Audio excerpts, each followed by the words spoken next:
Nature asks so much, always demanding more, driving animals to greater, weirder extremes. But there is a breaking point. It's time for the Mutant Uprising.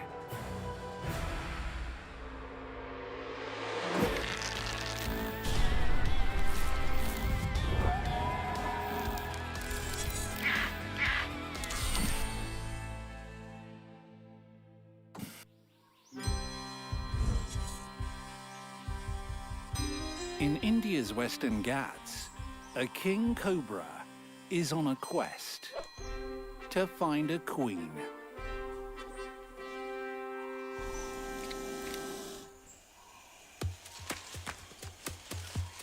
Tracking her down will require all his senses. He tastes the air, decoding each smell by drawing in microscopic scent molecules and transferring them to a special organ in the top of his mouth, the Jacobson's organ. He sensed another snake nearby. But it's not his lady consort. It's a rat snake, a distraction which this monarch can't ignore. Because the weird thing about king cobras is they prefer to eat their own kind.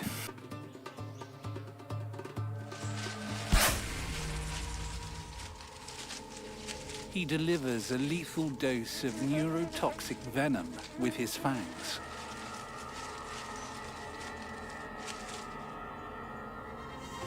The rat snake fights back, but it's a dead snake slithering.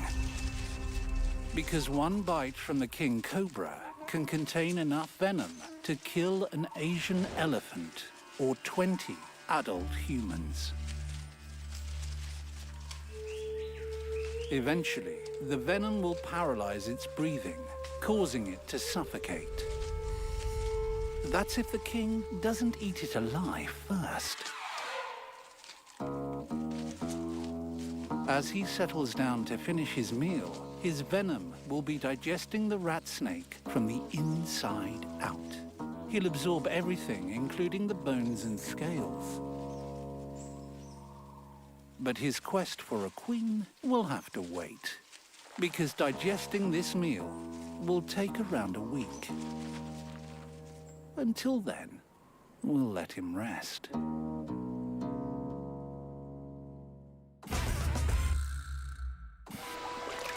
If you want to find a mutant, the obvious place to look is the swamp.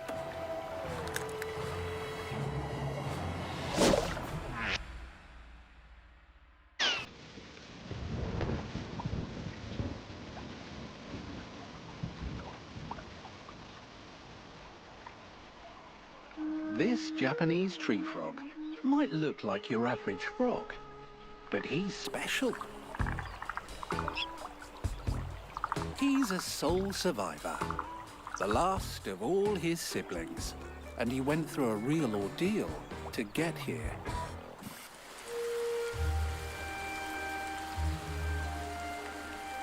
Like all good parents, tree frogs try and give their offspring the best possible start in life. Their uniquely textured toe pads secrete an adhesive mucus that allows them to find a secluded spot in the trees, where these frogs whip up a special foam nest. Bubble wrap to keep the next generation safe.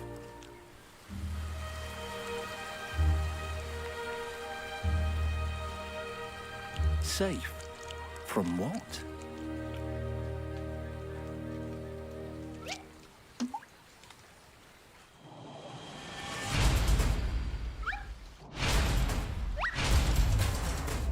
The water below is full of predators, just waiting to eat the tadpoles.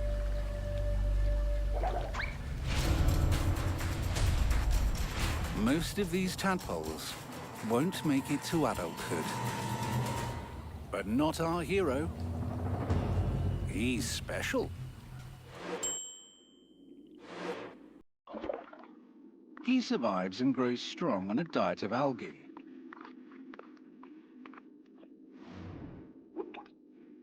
His back legs grow, while his front legs develop in his gill pocket. But getting them free is like wrestling his way out of a straitjacket. As the weeks pass, he continues to thrive, while his siblings are killed off around him.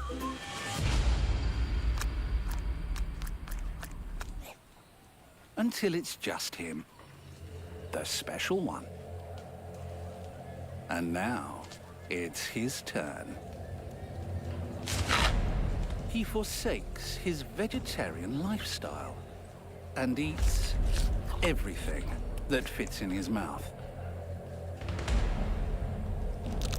Now he's the deadly predator. But there's something missing. He can't quite put his uniquely textured toe pad on it. Until he spots her. It's time he passed on his genes. Maybe their offspring will be special, like him. But when you've survived as long as he has, it's easy to grow cocky. Instead of introducing himself, he eyes up a snack. Love can wait. But he's not prepared for a frog-eating beetle.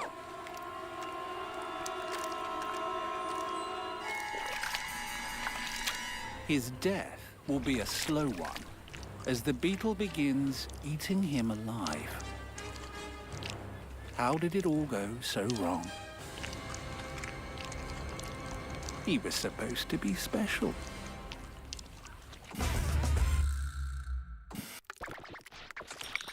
She's not much to look at.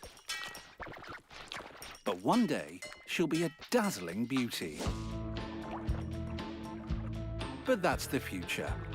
For now, she's just a gooey lump. Eating, eating, and eating. She'll do this for 90% of her entire life. Until she transforms into a beautiful beetle. All right, she's not that beautiful, but remember when I said, one day she'll be a dazzling beauty. This is what I meant. She's a firefly. And newly equipped with her glowing butt, she's ready to drive the boys wild. Time to hit the nightclub. This is the place to be seen for all the hip young fireflies. Well, not exactly. Remember when I said, she'll do this for 90% of her entire life. She only has a few weeks left to live. So this is more like singles night at the old folks' home.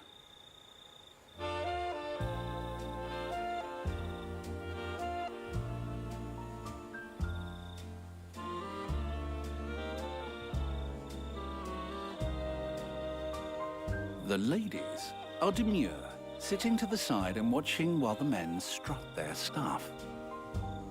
By stuff, I mean their butts. And what's going on in them is a chemical reaction. They combine oxygen with chemicals in the presence of luciferase, a bioluminescent enzyme. It's quite the spectacle.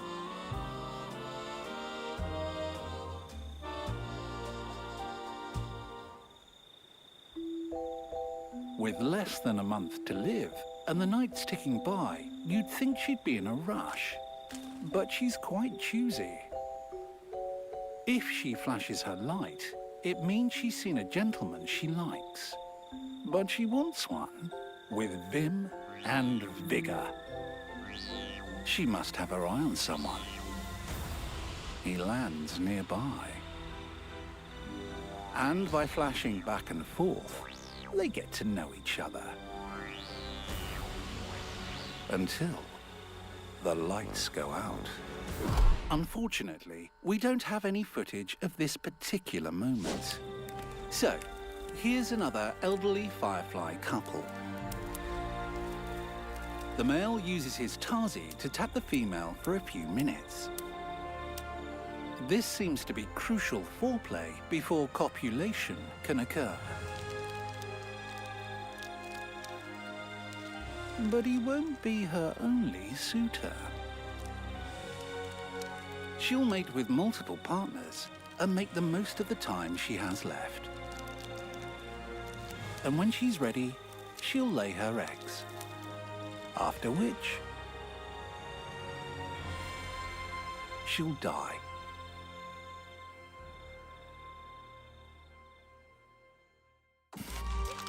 And the mutations just get weirder as Asia's mutant rebels break all the rules.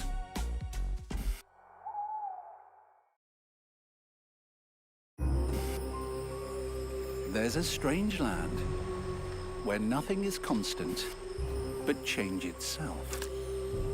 Let's find out what the tide washed in.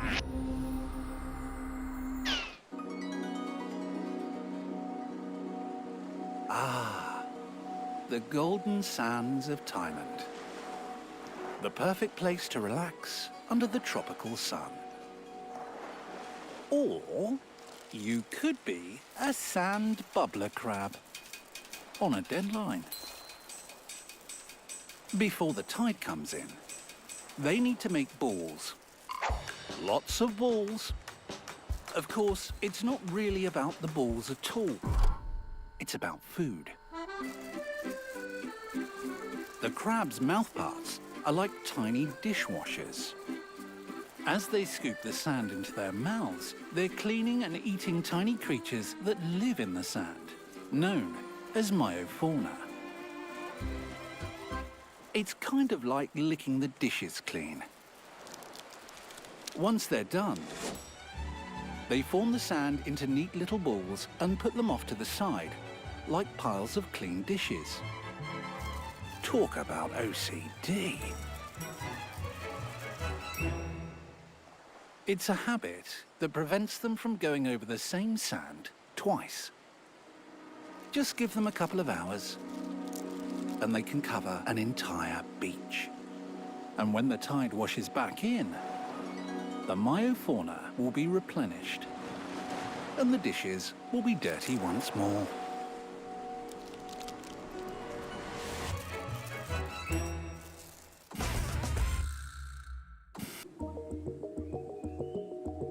Thailand's mangroves.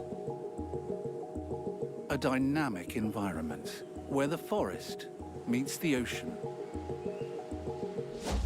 Tied in, the predatory fish arrive, eating whatever they can. Tied out, a whole bunch of other animals come out and gobble up what the sea left behind.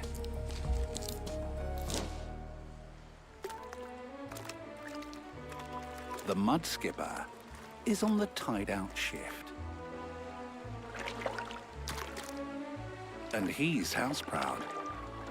It is a truth universally acknowledged that a single mud skipper in possession of a hole in the mud is in want of a partner. There's a debutante he's got his eye on.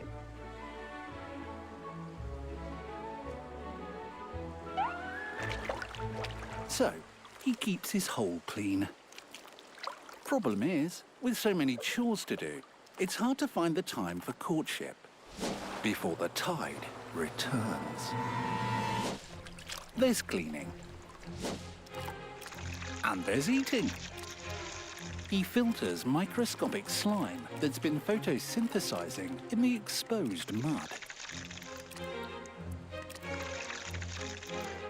But it takes time to keep the mud skipper fed.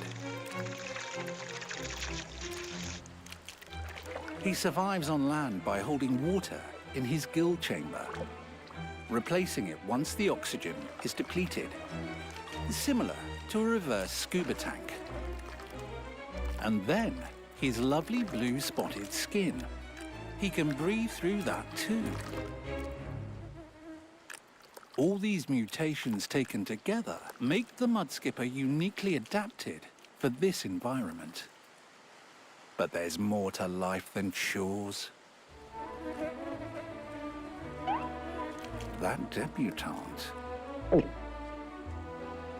Though the tide's approaching, there might just be enough time to woo her.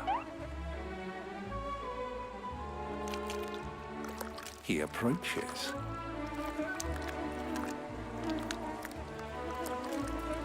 She heads into his burrow. An invitation? Oh no. His neighbors invaded his territory. He must fight.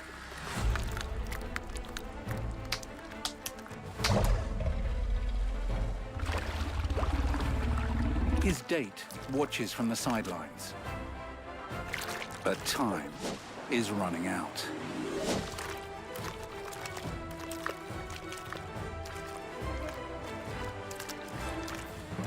Victory is his. Now, where's that girl gone? Ah, too late. Time and tide wait for no mudskipper. He needs to be home before the water and the predators return. Hopefully, the next low tide leaves some better luck on this shore. From the big and the bold to the smallest of creatures, mutants come in all shapes and sizes.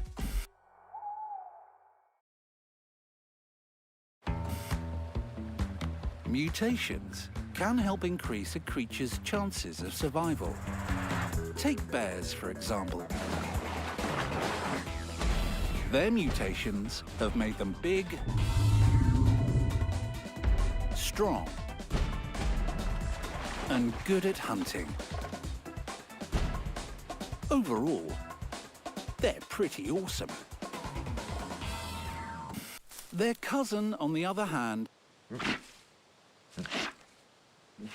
has different priorities.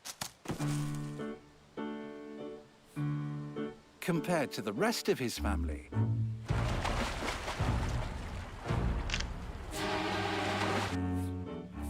the giant panda's a couch potato.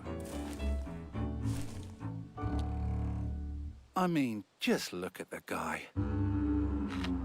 He spends his days eating, sleeping, and eating. It's a wonder how these underachieving bears have even survived till now. But there's more to his lethargic lifestyle than meets the eye.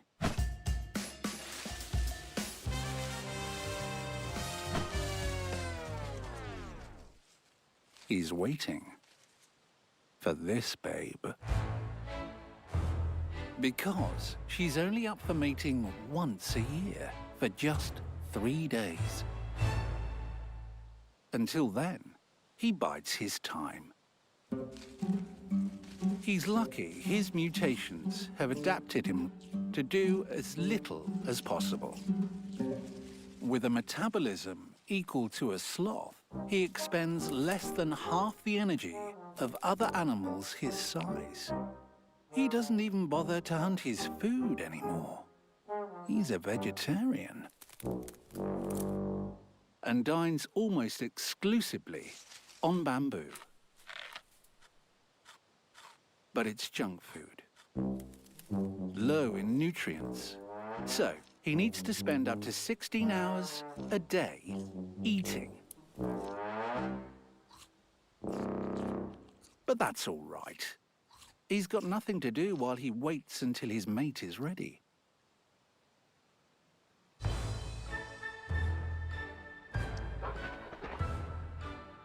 And even when she is ready, the odds are still stacked against him. He has one of the smallest penises relative to body size in the animal kingdom, which makes getting the right position important. That's if she doesn't lose interest first. Oh well, guess it's back to bamboo and chill.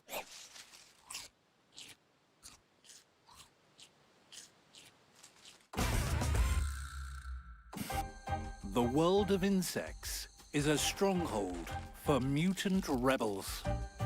And some of the weirdest are beetles.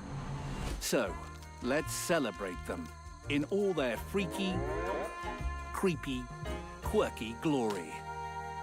Everybody scream, it's Beetle Mania!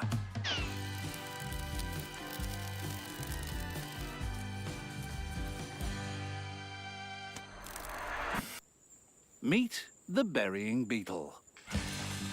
What a rock star. She doesn't care what anyone thinks.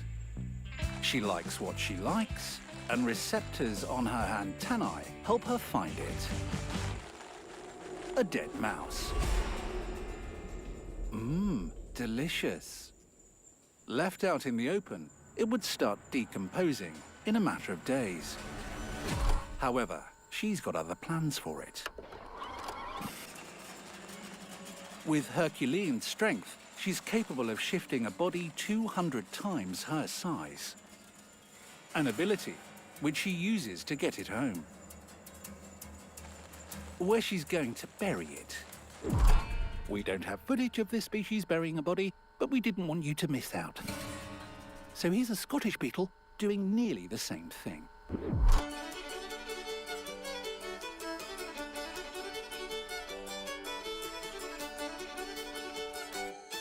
Once buried, it removes the fur and coats it in a special blend of bacteria and fungus to help slow down the rate of decay, rendering the mouse almost unrecognizable. When complete, her grand design is finally revealed. It's a nursery and a food source rolled into one. The perfect place to raise her larvae. But she has a problem. Other insects have already laid their eggs in the corpse, which is why she has some helpers. Tiny mites which travel with her everywhere act like nursemaids, helping to keep the nursery tidy by eating the other species that would otherwise eat the mouse, ensuring there's plenty for the larvae, which are busy growing big and strong on their diet of decomposing mouse. But they'll grow even faster if Mum feeds it to them. Her maternal care will only last several days before she'll leave them to pupate on their own. By that time, there will be nothing left of the mouse but bones.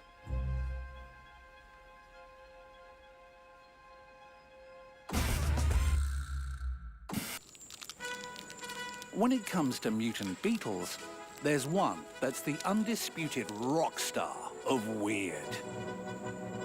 The bombardier beetle is the Beatles of beetles. He looks like a relatively normal lad, but boy, has he got talent. A chemical weapon. When he feels threatened, his backside explodes. Chemical compounds, including hydrogen peroxide, combine in his abdomen, triggering an explosive eruption. And boiling hot liquid douses anything within range. It might seem like overkill for a tiny ant, but it gets the job done every time. From the forest floor to the canopy, things only get stranger as Asia's tree-dwelling mutants branch out.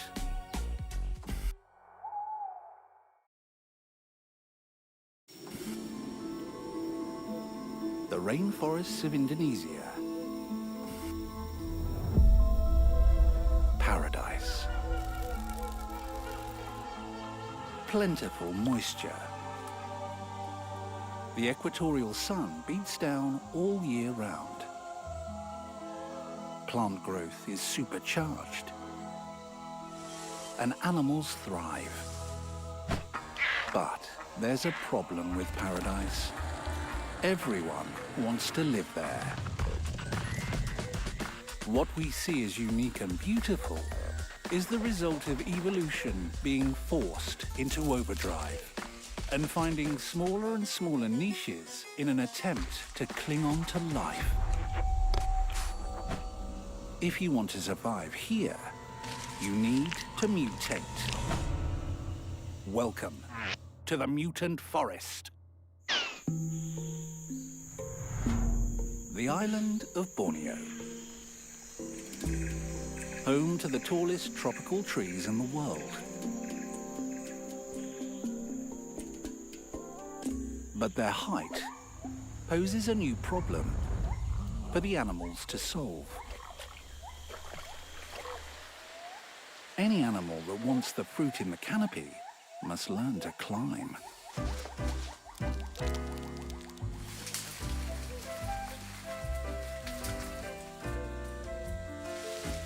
But it's not only fruit lovers up here.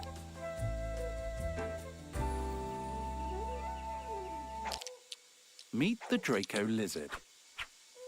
He's not afraid to let his freak flag fly. There's a female nearby. And this flashy display is an attempt to get her attention.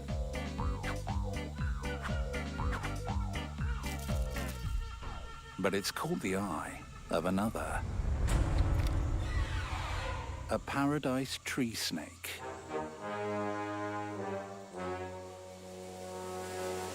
He's in trouble now.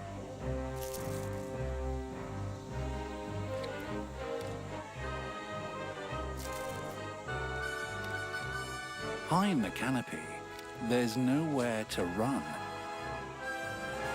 So, he needs to fly.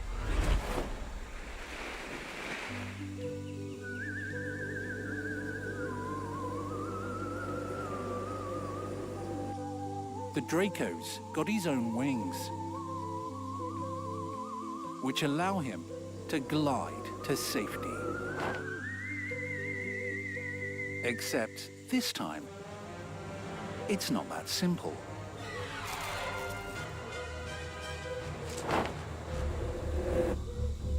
Because the paradise tree snake's got a trick of its own up its sleeve. It's a glider.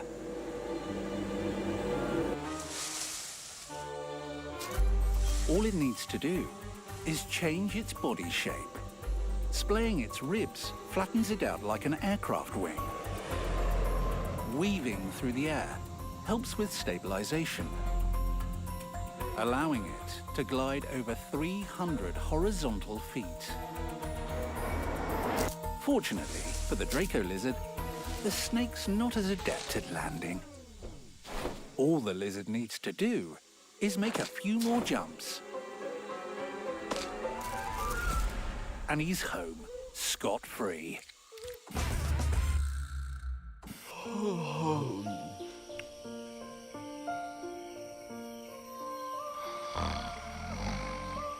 In Malaysia, a male seerman kicks off the day with a morning solo.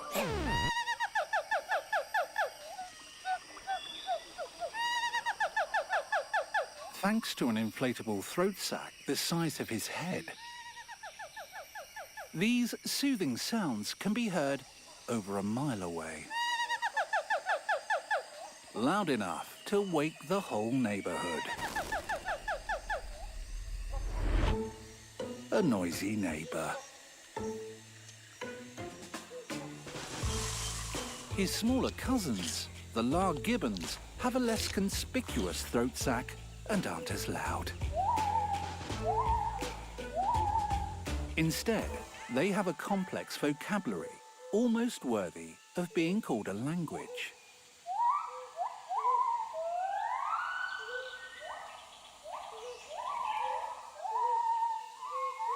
Some of which has been translated by scientists.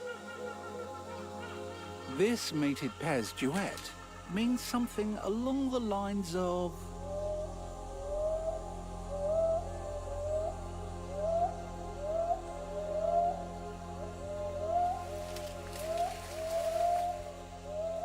and this is a warning call. And this roughly translates as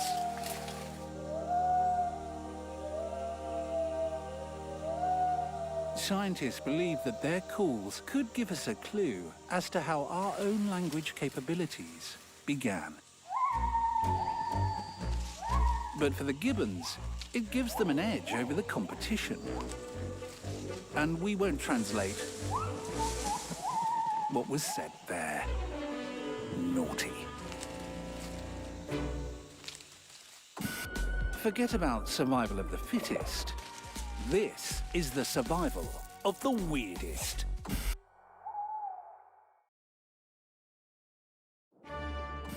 Some mutants are so weird they just resist categorization. That's why we've put them in another category.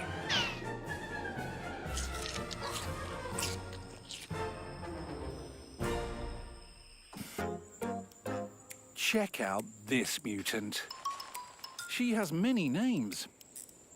The jungle centipede, Chinese red-headed centipede, Vietnamese centipede, and orange-legged centipede. But the caterpillar will just call her Death. She's a killing machine with paralyzing venom and 21 pairs of legs. She latches onto the caterpillar, puncturing its soft body and squeezing out its juices.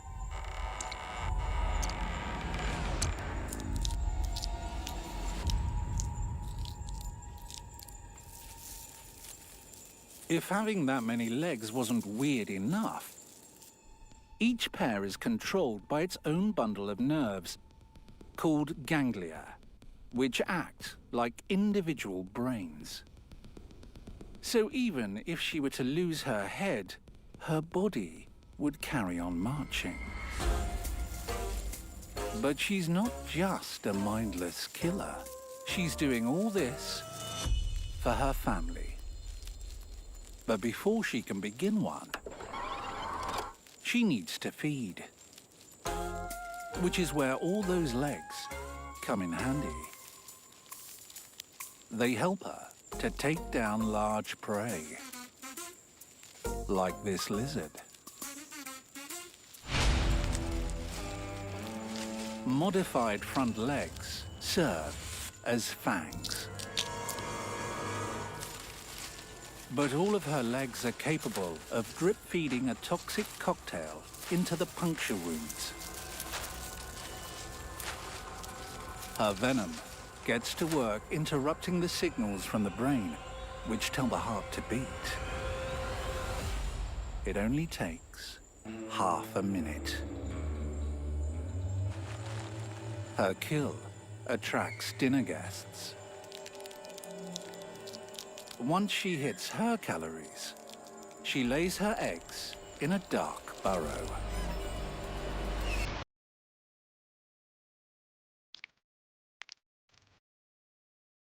Squeezing out a clutch of up to 80. She tends to them. Her deadly devices become instruments of maternal care as she gently cradles and cleans them. Even when they've hatched, she'll still protect them, tending to them as they grow, until some of her children must call her Death, as well as Mum.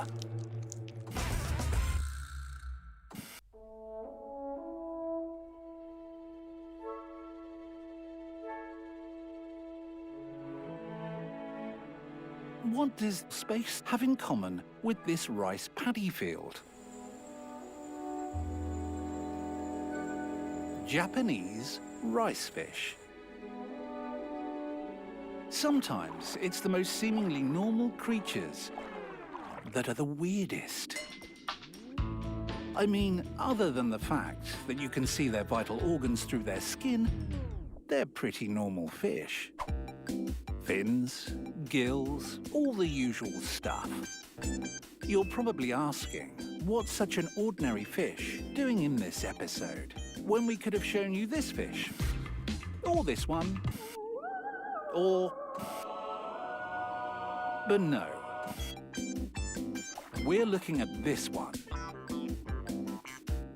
Even the courtship display is nothing to write home about. Did you catch that? I'll play it back so you can get a better look. And that's more or less it. Trust me, we're going somewhere with this. They tremble against each other for less than half a minute. And as she climaxes, she releases her eggs to be fertilized.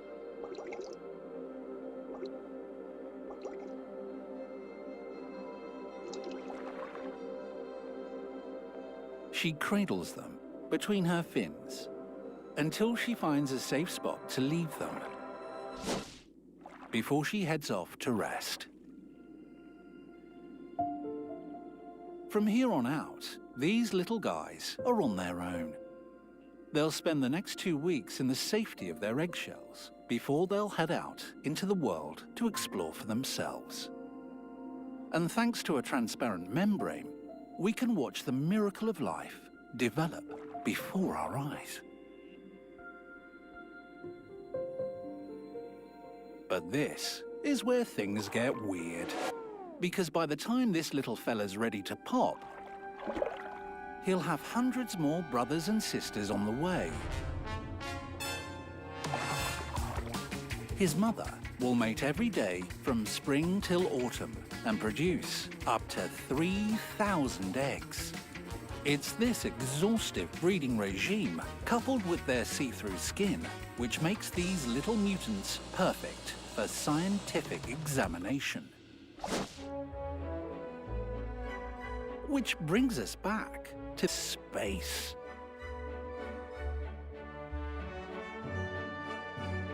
In 1994, a group of ricefish were sent up there, where they became the first creatures to mate and reproduce in space. Talk about extraterrestrial. You know you're weird when you're in a category of your own. Let's see how the next mutant measures up.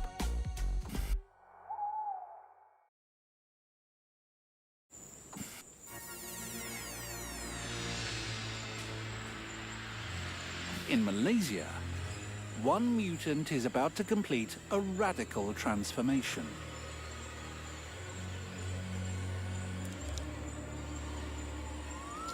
A male stalk-eyed fly has been changing in his pupal case on the forest floor.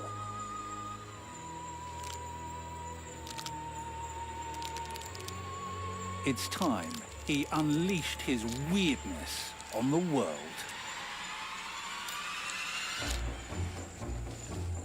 But there's one more thing he needs to do before he assumes his final form.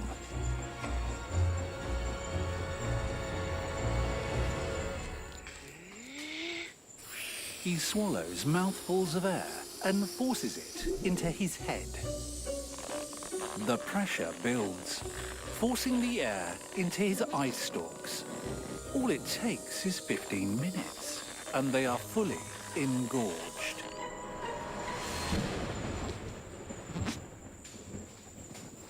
The longer and wider, the better, because that's what the ladies love.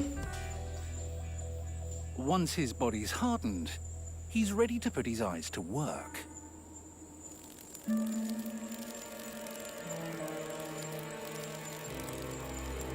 His destination, a gathering on tree rootlets,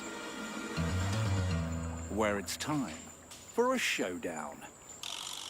Males establish dominance with an eye-measuring competition.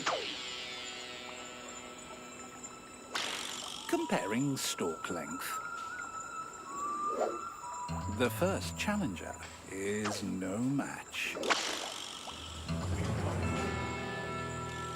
But his next opponent's the same length.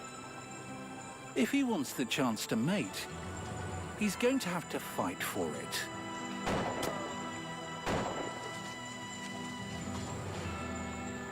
But it's a fight. He can't win. So he backs down. And at dawn, the victor will mate with all the females in the area.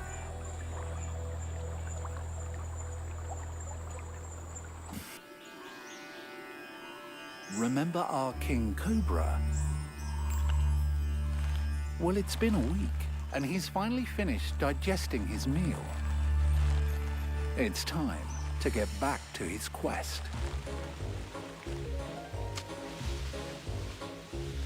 He follows the scent trail of a female.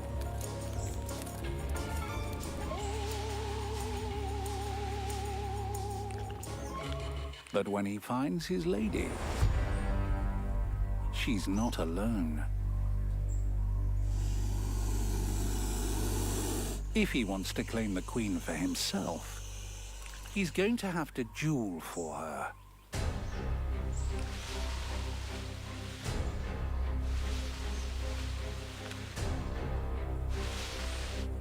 His bite won't win this day because his venom has minimal effect on his own species. Instead, the kings engage in ritualized combat. The winner is the first one to force their opponent's head to the ground. The battle rages on for hours.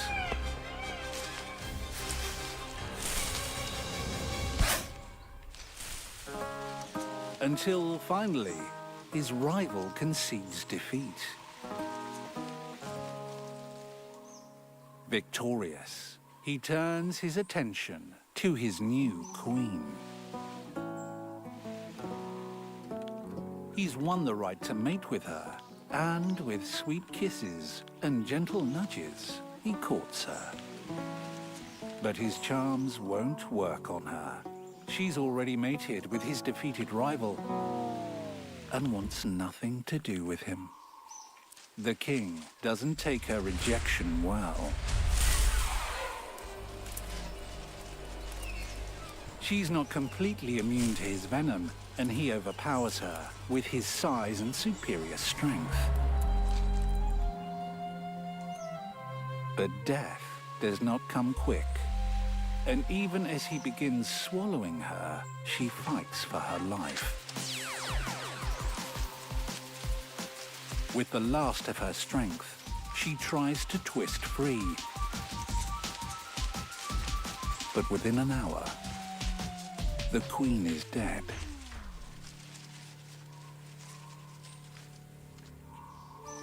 He resumes consuming her. The elastic ligaments connecting his lower jaws stretch to their limit. But she's too large for him to swallow. So he regurgitates her lifeless body. And so, the king's quest begins again. Another female? His next queen? Or another meal?